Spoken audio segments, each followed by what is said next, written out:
In the heart of Mojave Desert, beneath disguise of a tech summit, world's elite convened in secrecy.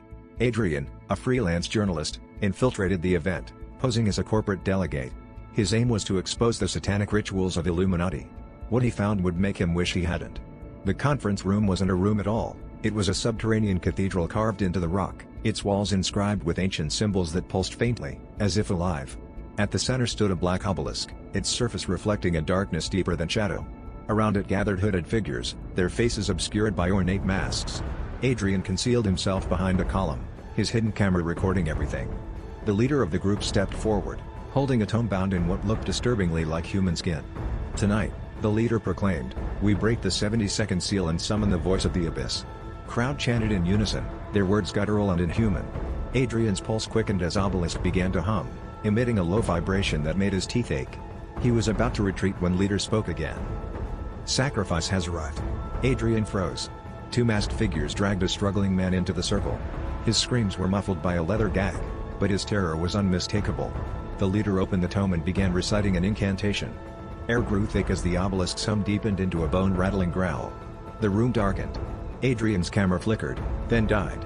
He couldn't look away as the obelisk split open, revealing an endless void. From within, a voice boomed, impossibly deep, each word like a dagger in his mind. "WHO dares awaken me?" The leader extended a dagger to the sacrifice, pressing its blade to the man's throat. Blood spilled onto the floor, igniting in flames that raced toward the obelisk. Crowd cheered as a figure began to emerge from the void, its form shifting, horns, eyes, claws, all in constant flux, too horrific to comprehend. Adrian's stomach churned. His instinct screamed at him to run, but his legs refused to obey. The entity's gaze fell on him, its presence crushing his will. "A watcher," it hissed, its voice resonating inside Adrian's skull. "You'll be my herald." Hooded figures turned toward Adrian in unison, their masks now revealing hollow, black pits where eyes should have been. They advanced, their chanting now directed at him. Adrian stumbled back, heart pounding, as the entity reached out, its claws stretching impossibly far. It touched his forehead, and Adrian's mind exploded with visions, endless suffering, worlds consumed by fire, and a boundless darkness that devoured even time.